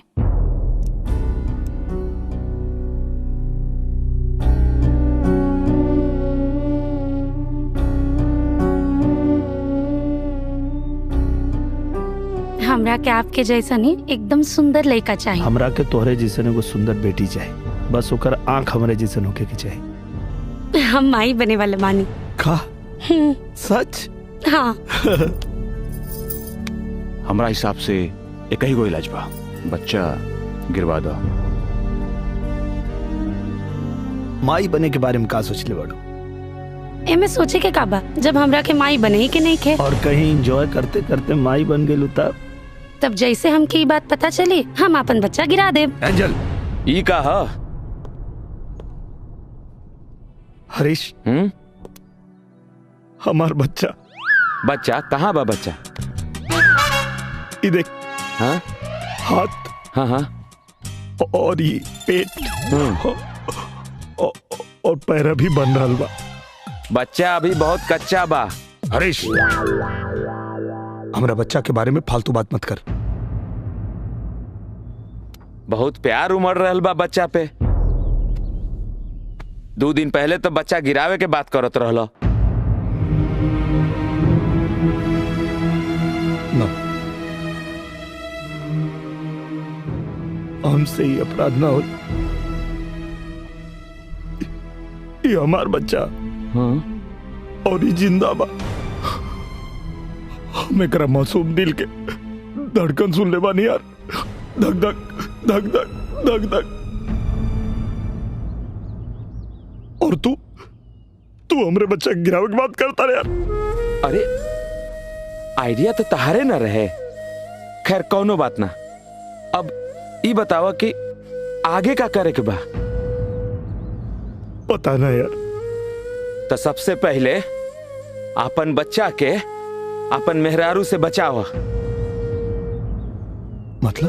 मतलब ये कि जब अंजलि भाभी एंजल बन गई हैं तो दारू भी पी हैं, सिगरेटो पी हैं, डिस्को में भी गई हैं, तब तहार बच्चा खातिर ये अंजलि भाभी के दारू सिगरेट डिस्को बहुत खतरनाक बा।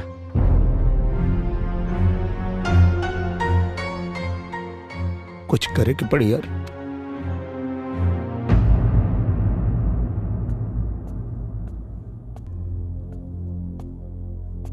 एंजल कुछ बात करे के रहे तो से। कहे सुने के टाइम बीत गए नीरू। प्लीज एक बार हमारी बात सुन ला, फिर तू कबो तो हम तो से कबो बात ना करो। और रात खातिर हमके माफ कर दो। हमारी इरादा तो के चोट पहुंचावे के ना रहे। ये सब बात के का फायदा है? सुना तू जा यहाँ से, हमके लेट होता, हमके पार्टी में जाए के। प्लीज मान जा। हाँ, जाइबा कि ना यहाँ से? Please angel just go.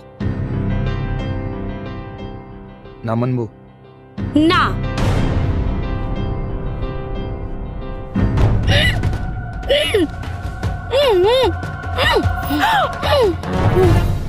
ये क्या करता नहीं? ये सब कहा? अरे अरे खिड़की का बंद कर। खिड़की खोली दामाद जी। दामाद जी। दामाद जी। दामाद जी। अरे दामाद जी बात तो सुनी। अरे बेटा जी अंजलि के बंद कहीं नहीं है। अरे अंजलि के ना एंजल के बेहोश के नहीं। केहू के भी लेकिन बेहोश कहीं नहीं है। मजबूरी बा। एकरा अलावा कोनो रास्ता नहीं के बच्चा के बचावे के। बेटा जी ऐसे कितना दिन तक चले? जब तक कोनो उपाय ना निकल जाए। बस आप इतना ध्यान रखिए, जब तक एंजल अंजलि ना बन जाए आप दरवाजा मत खोलो। उठले के बाद अगर वो हमसे पूछी कि हमरा के दरवाजा में काहे बंद कैले रहलो तो हम का जवाब दे? कोनो बहाना बना दिया, वैसे उनके कुछ याद ना रहला। ठीक है बेटा जी, कोनो उपाय जल्दी से लगाई, कुछ करी, कुछ करी।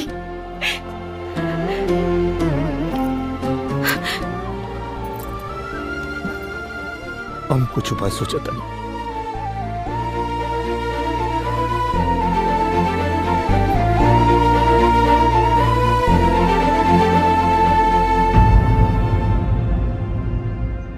यार अब अगर हम एंजल के सामने पड़म ना तो वो हमके जान से मार दी।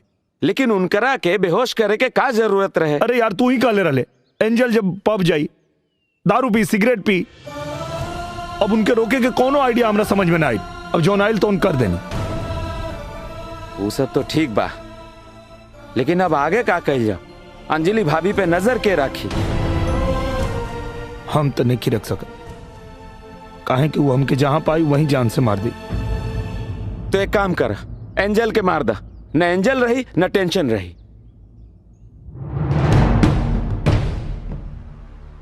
सही कहता रे तू। का एंजल के मार देता नहीं? एंजल के मार देता नहीं? अरे एंजल मर जाई तो अंजलि भाभी भी मर जाई हैं। भुला गईला कि दोनों एक ही बा ना। अंजलि और एंजल एक नहीं के। अंजलि सच बा और एंजल झूठ। एंजल के झूठा मर्डर करे के, नकली मर्डर। का नकली मर्डर? हाँ, नकली मर्डर।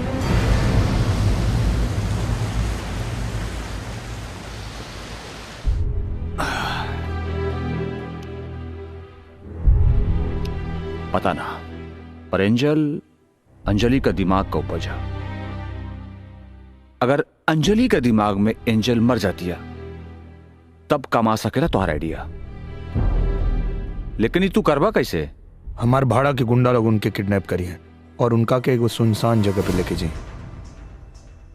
वहां उनके नकली गोली मारल जाए। गन के गोली में नशा हुई और एंजल बेहोश हो जाए। अरे इतना ड्रामा करे के का जरूरत बा? साफ साफ अंजलि भाभी के बता दिया जाओ कि एंजल मर गई भी है। अरे एंजल अंजलि के दिमाग इस्तेमाल करे ले तो कहीं ना कहीं अंजलि के दिमाग में छप जाए कि चाहिए कि एंजल मर गई। एक खातिर ही ड्रामा कर जरूरी बा। बिल्कुल सही, यही ठीक रही। हेलो हेलो हेलो हेलो बेटा जी, बेटा जी, एंजल नहीं नहीं, अंजलि अंजलि। अरे का बोला तानी? साहब साहब बोली। एक मिनट बेटा जी, एंजल अंजलि बन गए रहे। हम जब दरवाजा खुली कुछ गुंडा लोग गई ना, उठा के ले गई ना। का बच्चे के बहुत कोशिश केले से बेटा, बाकी जबरदस्ती उठा के ले गई ना। ओकरा के बचा लो बेटा। तू चिंता मत कर, हम अभी पुलिस स्टेशन जाता नहीं।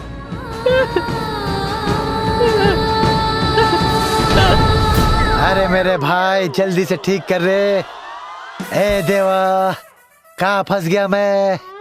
अरे मैं भी बीमार, गाड़ी भी बीमार, हालत खराब हो गई रे देवा। गाड़ी की भी और मेरी भी। मैं क्या करूं देवा? ऐसी जगह पे मेरी ड्यूटी रखा है, कुछ समझ में नहीं आ रहा मेरे। डॉक्टर बच्चन साहब। डॉक्टर बच्चन? अरे अच्छा हुआ आप आ गए। देखो ना, हम तो बीमार है ही, अब साथ में गाड़ी भी बीमार हो गई। खैर गाड़ी का छोड़िए, हमें ठीक करिए। अरे सर, मेरी वाइफ किडनैप हो गई है सर। क्या बात कर रहे हैं डॉक्टर साहब?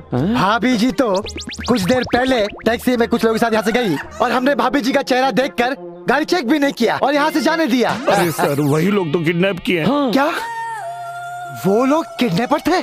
ओ, अगर वो लोग किडनैपर है तो मैं भी इंस्पेक्टर हूँ।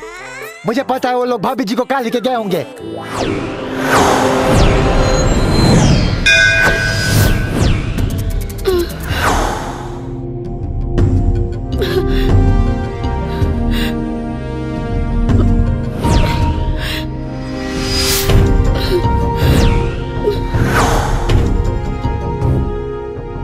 के बाड़ो तू?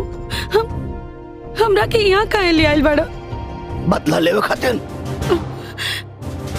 कैसन बदला? तोर मरद हमरा मेहरारू के सामने हमरा सच के नंगा के ले रहल। ए नाते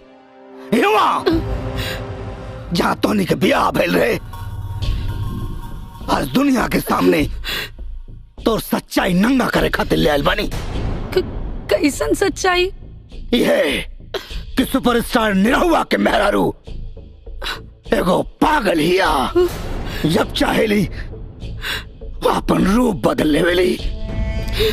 पागल तो हमरा के तेल लागत बाड़ी। बस थोड़ी देर में सब पता चल जाई कि पागल के हिया।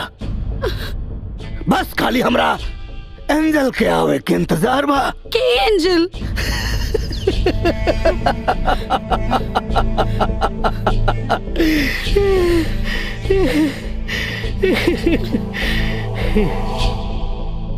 अब पूरी दुनिया के साथ साथ तोरा भी पता चल जाएगी तो सच्चाई का बा।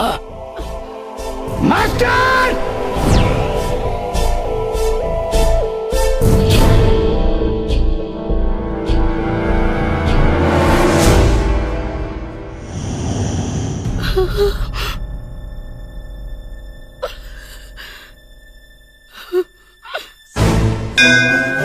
नास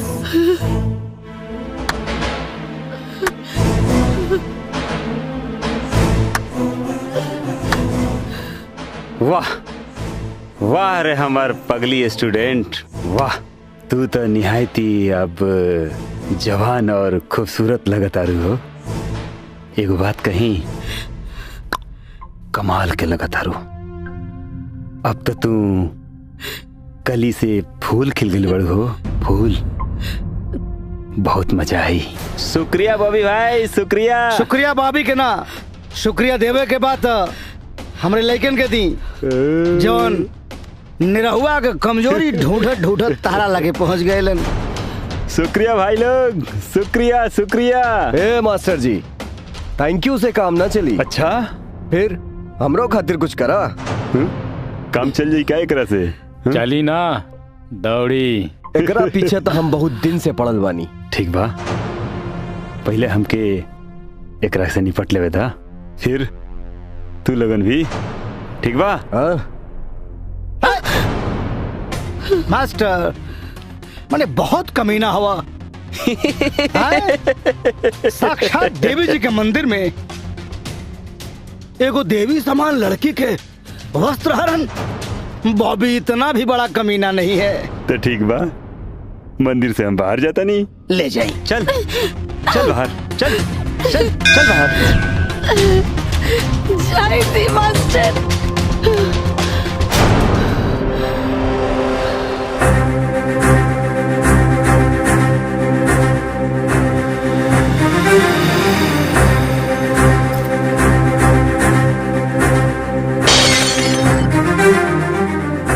दोबारा हमके छुए के कोशिश भी मत करी हा। हमार बिटिया झूठ ना बोल सकत। मास्टर ते फिर आ गई ले। एक्सीलेंट! कैमरा तो कैमरा वीडियो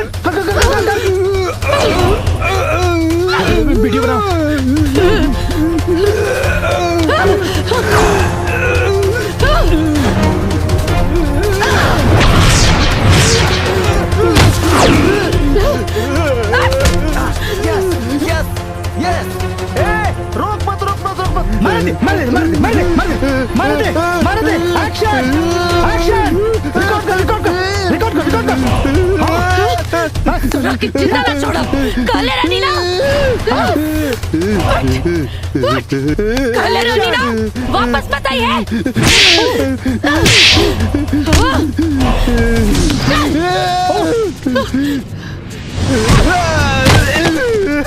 तो रख दम।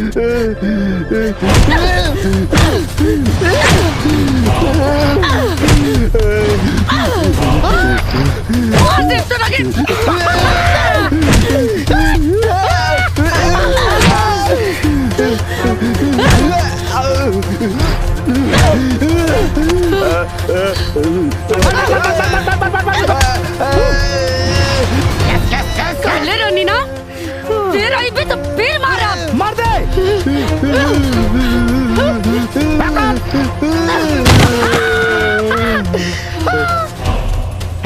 फोन हमके दे। अरे क्या पकड़ लो चाप के हमका मुहाली भाई। बड़े काम का चीज मिलल बा। आओ बेटा, पूरी दुनिया के दिखाई तो सच्चाई, नंगा करके छोड़ो।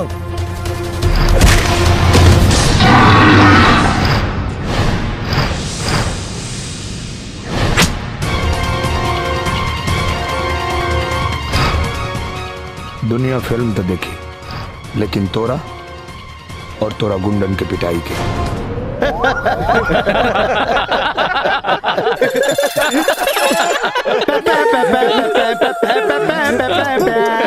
दुल्हन रहे बीमार, अरे दुल्हन रहे बीमार निरहुआ निरहुआ आहा निरहुआ सटल रहे मंगल चाहे सोमार जाके डटल रहे अरे दुल्हन रहे बीमार निरहुआ सटल रहे।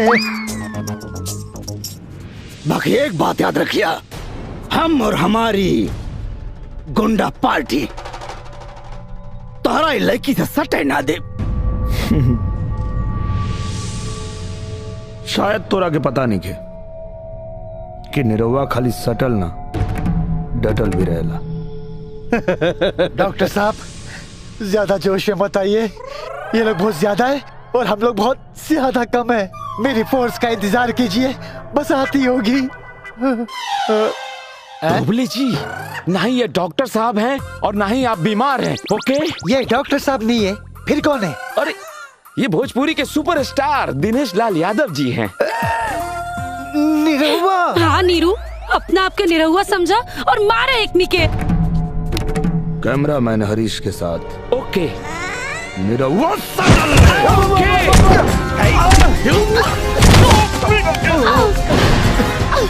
अरे भाभी जी संभल के।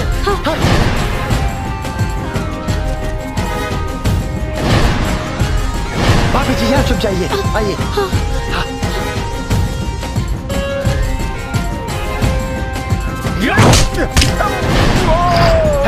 क्या बात है?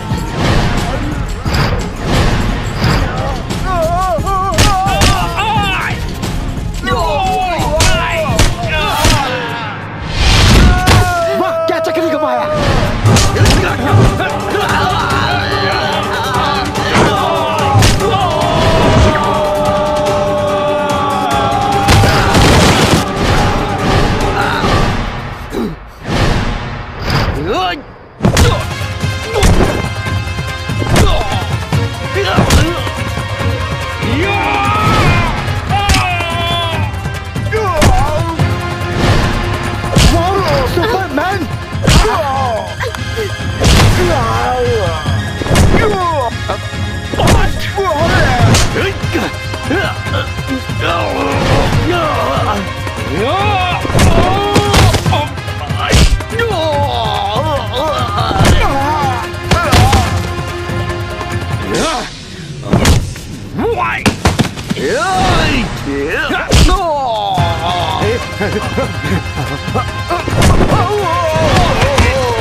मार।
आज दुनिया के सामने तो सच्चाई नंगा करे खातिर ले आइल बानी। कैसन सच्चाई? यह कि सुपरस्टार निरहुआ के मेहरारू एगो पागल हिया। बस खाली हमरा एंजल के आवे के इंतजार बा। के एंजल? डॉक्टर साहब, अंजलि के आधा सच पता चल चुकल बा। अच्छा ये हुई कि इनके पूरा सच पता था, न तो बहुत बड़ मुसीबत आ सकेला। हम बताए डॉक्टर साहब, हम बताए, चाहे जौन भी हुई।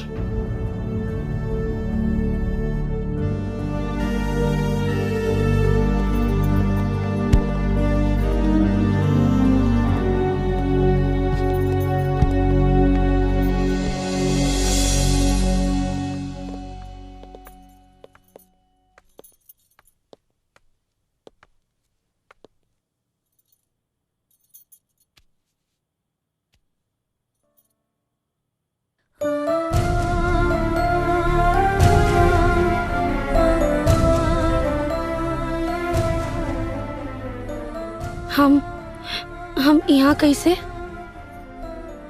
वो तोरा के कुछ गुंडा लोग किडनैप कर ले रहे, तोरा के बचाव में चोट लग गई। माई? हाँ, बच्चा एकदम ठीक बा। और मास्टर? वो तो मर गई। हाँ,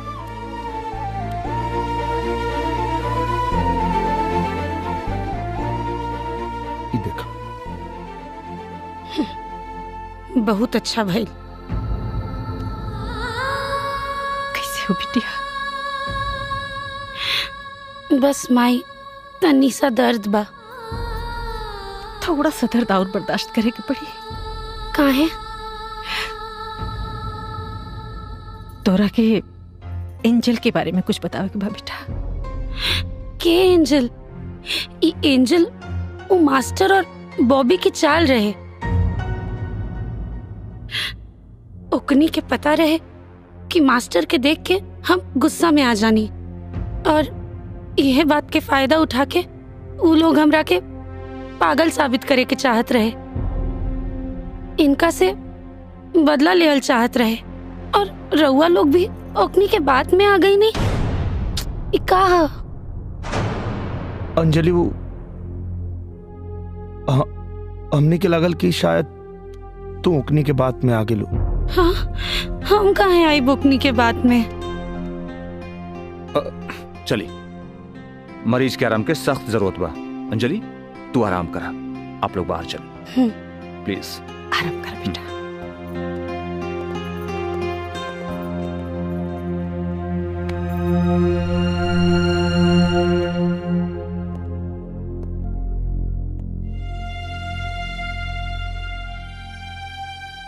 डॉक्टर साहब, आज तो हमने के सच छुपा लेनी जा, लेकिन एक न एक दिन तो अंजलि की सच्चाई बतावे के पड़ी ना।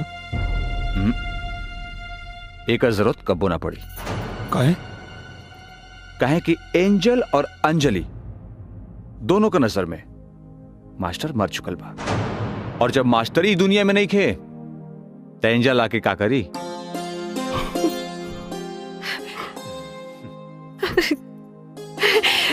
बेटा